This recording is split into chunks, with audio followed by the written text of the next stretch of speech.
Welcome to the Star Chamber.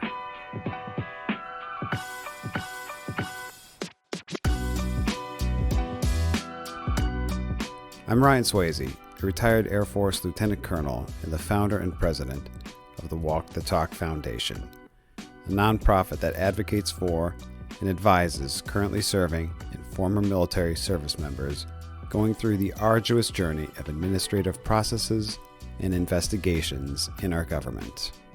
And I am Francesca Graham, a retired Army Lieutenant Colonel and the Chief Operating Officer and Chief Advisor for the Walk the Talk Foundation. For all of our returning guests, welcome back. And for our new listeners, thank you for tuning in.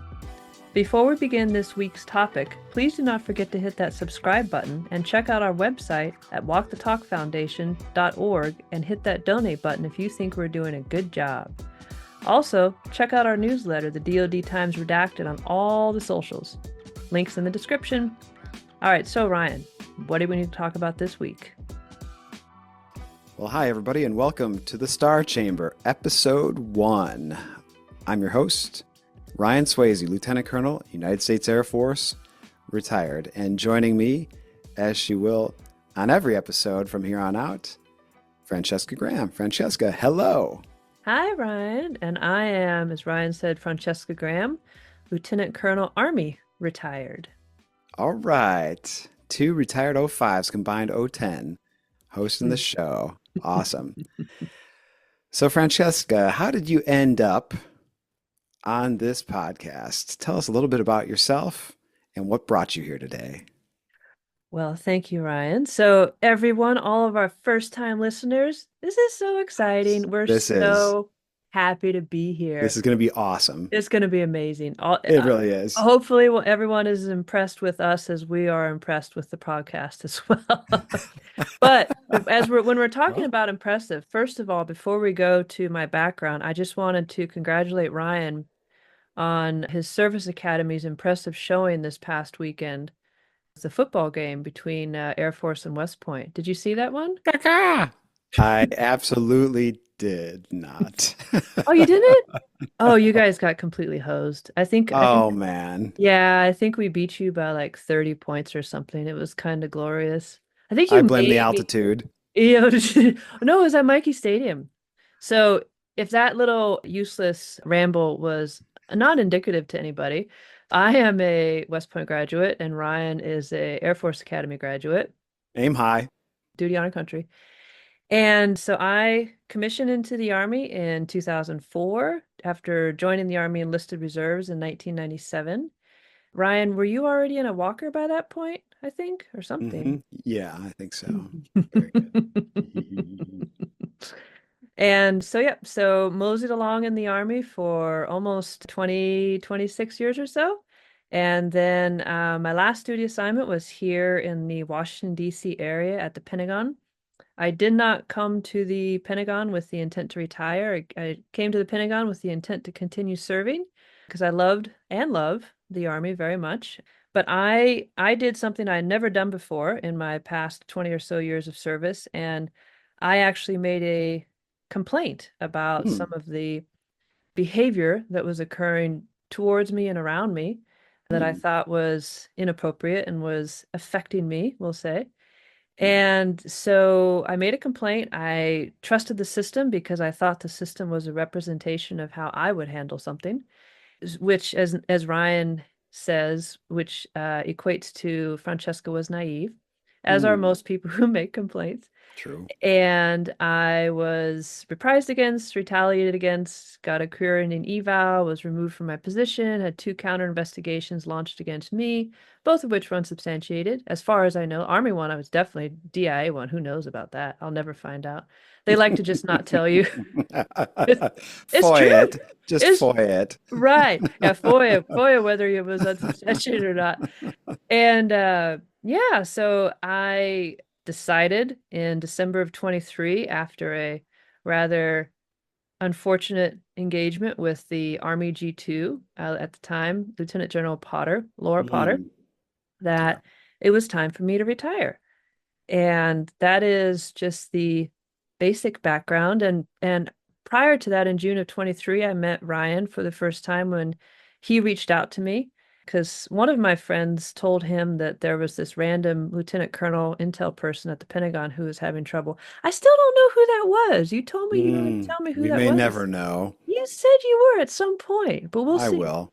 Oh, Yeah, thank you. FOIA it. You'll get it. Oh, brilliant. And yeah, so December 23, made the decision to retire because I saw that I did not have much of a future in the Army. Hmm. And June of 24, started working with the Walk the Talk Foundation, and here I am. Yeah, and lighten it up for sure. It's fascinating. You were an up and comer, a fast mover, as we say in the Air Force, Yeah. top quartile officer, and then as soon as you file a complaint and question the sanctity of the institution, suddenly you're a dirtbag. That's crazy how that works. It was amazing. I went from being considered someone quite intelligent to being considered a total effing piece of S. It's kind of Hmm. interesting. Yeah, and as we'll learn throughout the show here, Francesca never swears, becomes her mom's listening. Right. Mother says I can't swear in public. Yes, that's a good rule. So Francesca, serendipitous turn of events, at least for me in the foundation, was blackballed out of the army because she no longer played ball. She joined the foundation and has really taken it to new heights. No exaggeration there. And we'll talk about what the foundation is and what it does in episode 2, Bureaucratic Chihuahuas. But for now, as every fighter pilot likes to do, I'm going to talk a little bit about myself. How does everyone know when someone's a fighter pilot? He'll tell you, They'll tell you. or she. Or she. Absolutely. So thanks for that rundown, Francesca. Ryan Swayze, as I said, Lieutenant Colonel, United States Air Force, retired. United States Air Force Academy graduate, 1999. Gold will shine. Mm. After I graduated, did the pilot training thing and then flew F-16s for the better part of my career, with the exception of some schools. And my penultimate assignment at the Defense Intelligence Agency, Dun dun dun. the leadership laboratory at Anacostia. And much like Francesca, I was, up until that point, a fast burner, top quartile officer, and I too filed a complaint, and suddenly I was not so hot, at Exactly. least in the eyes of the institution. How dare you exist? Oh my, and went from Yep. top quartile to bottom quartile in the matter of 6 months. Career ending evaluation, and I flew off into the sunset to start the foundation. Now, a little bit more about how I came to be the president of the Walk the Talk Foundation.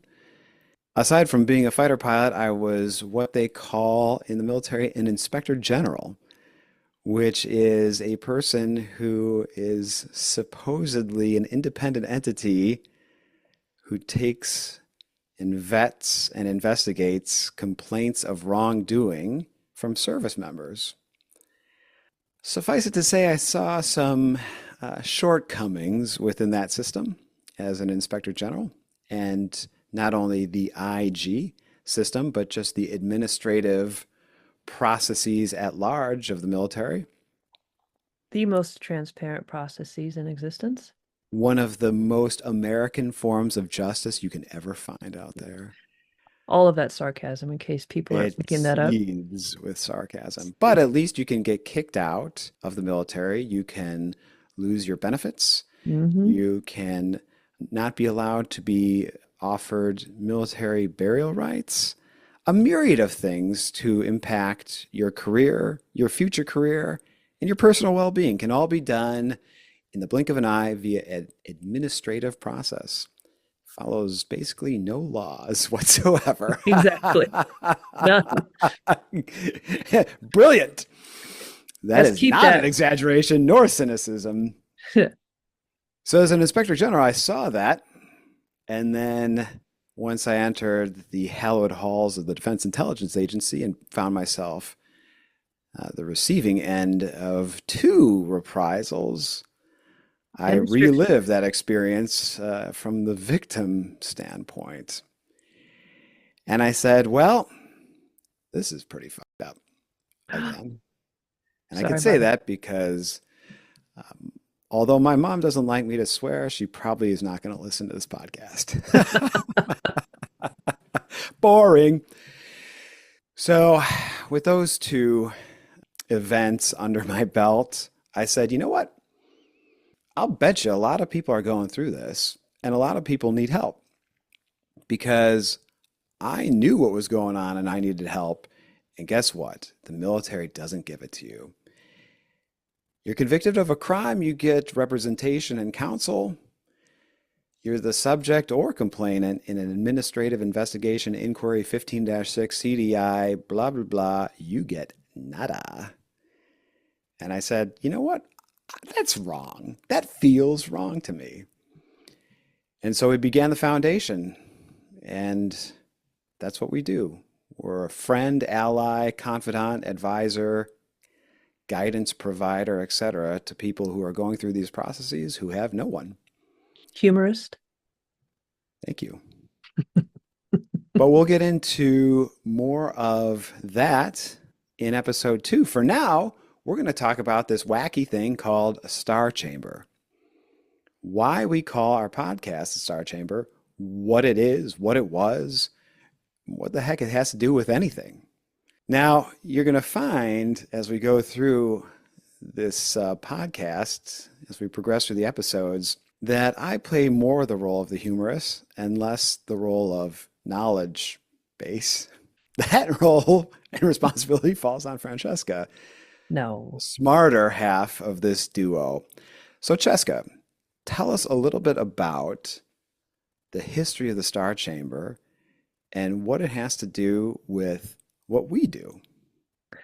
So the Star Chamber, fascinating little concept. So it started in England, started around the 1300s-ish, and fell Mhm. out of fashion around the 1600s. And what it was essentially was the king realized that his noblemen were getting away with murder, literally, because they were of such a high level that they could tell the common law courts to pound sand and that they were not going to follow whatever the ruling was in the common law courts. Hmm. And so the king started this thing called the Star Chamber, or started this thing called that evolved into the name of the Star Chamber because the room had stars on the roof. That's why it was called Star Cool. Chamber, by the way. And Excellent. so what it was supposed to do was focus on the House of Lords and House of Commons people, the noblemen, clergy, etc., to ensure that there was some sort of elevated body that could maintain some sort of order among the most senior members of the English court. And great idea, similar to a lot of the stuff that we'll talk about here in the Star Chamber, like the IG system. Great idea, but over time becomes something that intelligent and unintelligent people can take really good advantage of to their benefit. And Hmm. so, what the Star Chamber evolved into was a way for the crown, the English crown, as well as other noblemen, to target each other with false claims or to imprison people and do all sorts of terrible things to people, absent any sort of due process. And I say that specifically because, similar to the administrative systems inside of the Department of Defense as well as the Coast Guard, there Hmm. is no common law or procedural law within these administrative processes. And similarly, inside the Star Chamber, there was no body of law. There were no lawyers, or if you did have a lawyer there, they didn't have any leverage inside the system, similar to the administrative processes. And the judges, the panel, as it were, which was made up of fellow lords, could punish you up until the point of anything with the exception of torture and death. So one of the things that I think is kind of interesting is that in that era, and this is just a useless tidbit of information I think is kind of fun. So if Right. you, so you fun, so you could have both your ears nailed to a wall, and that was not considered torture. That was just considered punishment. So they could nail both your ears to a wall, and that was just punishment. You could have all your property taken, and that was just punishment. You could be imprisoned for life. That was just punishment. You could basically lose all of your benefits and your entire livelihood absent any sort of due process or common law. Hmm. I Hmm. know. I've seen And this somewhere. I, Where? and Except for the ear eventually, nailing. yeah, ear nailing, oof, or chopping off. You could have legs chopped off, arms chopped off, appendages chopped off, or noses chopped off too. That was a big one. I don't know why I'm laughing. That's I don't not know funny. why. That sounds pretty brutal. Yeah. That was not considered torture, though. It was just punishment. And yeah, so even in the English system, there was a realization that perhaps this system had gotten out of hand, and perhaps the crown, so the authoritarian power, was using this system to their benefit to punish and take out petty rivalries amongst each other. And it was even part, like the concept of the Star Chamber was even part of the initial discussions of our forefathers here in America as they're working on the Constitution of we will not have a Star Chamber or something of that sort where there is no due process. And so we will have this thing called procedural law, and we will have, and I think it was John Adams said that we will have a nation of laws and not a nation of men, where every single man can make their own laws Hmm. for the people Hmm. that are junior to them. And so Hmm. yes, so that description of this thing called the Star Chamber of that era, the 1300s to about the 1600s in England, we found, as Ryan and I've worked at the foundation, well, Ryan started, I'm working with the foundation, then just our own personal experiences within the administrative system in the military, we found so many parallels So many. to the Star Chamber and the administrative systems in the DoD and the Coast Guard that we decided, you know what? That's a pretty brilliant name for our podcast. It's perfect. It's just Yeah. perfect. So it's interesting. The three things that jump out, there's probably more than three, but I just threw that number out there. Number one, you've got an entity playing the role of judge, jury, and executioner in this Star Chamber, Mm-hmm.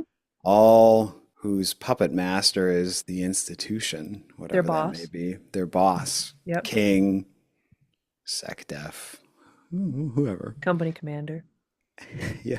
Brigade commander. Whatever. That's thing one. Thing two is laws schmaws. Whatever we say in this chamber goes. And doesn't have to be based on anything, say like that kooky constitution or any public laws of the land. We just make it up as we go. But what we say is final. And then thing three is, of course, the proverbial, probably not actual, proverbial ear nailing.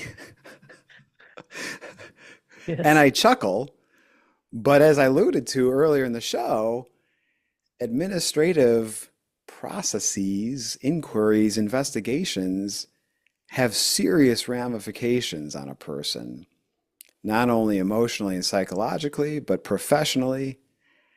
We have people who've lost their clearance. We've had people put on suspended unpaid leave. We've had people separated from the military under other than honorable categorization, which has huge after effects in your private sector life. We've had people attempt suicide. This is no laughing matter. The impact that this screwed up system of quote unquote air quotes, you can't see it because it's an audio podcast, this system of justice that exists by and large throughout the government, but we're focused on, of course, the uniform services. It's scary, and it is no representation of any form of American justice and due process that I was taught that Mm-hmm. we had. It is a star chamber. Absolutely. Francesca, that was an incredible rundown. So thank you for that knowledge. And we'll be relying on you heavily in future episodes for more knowledge. Mm-hmm. Don't look at me for knowledge. So with that, we're going to wrap this thing up. For all 6 listeners still hanging on out there. Oh, Oh, at least 400. that's awesome. Yeah. We've got 400 listeners. That is awesome. Oh, that's where we're going. Wow. See, one of the other things that you all will discover as we go through these podcasts is that if there's a cup and there's water in the cup Mm-hmm. and it's half full, Ryan, what is your approach? How would you describe that cup? Oh, overflowing, of course. So Ryan would describe that cup as half empty. And I actually gave away in my setup, I would describe that cup as half full. There's a way for there to be the half empty cup. Mm-hmm. But Yeah. I'll balance that out. I'll be like, Find no, it. no, we have 400 listeners. I know it. I trust. It's a good yin yang. Exactly. It works. It does. It does. But no, we really appreciate everyone joining for our very Amen. first inaugural episode.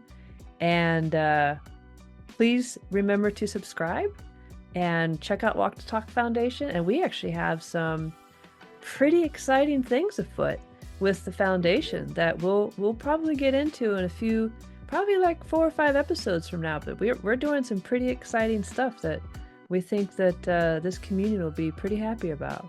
We're one of a kind, no kidding. And we're excited and honored that you joined us and will continue to join us throughout not only the podcast, but also our journey and crusade, really, to bring about real American justice and infuse it back into our military and Coast Guard. So thanks in advance, and we'll see you on the next episode. Have a great week. Bye. Well, that's it for this week's topic. We really appreciate you tuning in. Don't forget to hit that subscribe button if you haven't already, and check out our foundation website at walkthetalkfoundation.org. And feel free to reach out and give us feedback. You can get a hold of us via Facebook, X, Instagram, LinkedIn, and our foundation's website. Details in the description section. Thanks for tuning in, and see you next episode.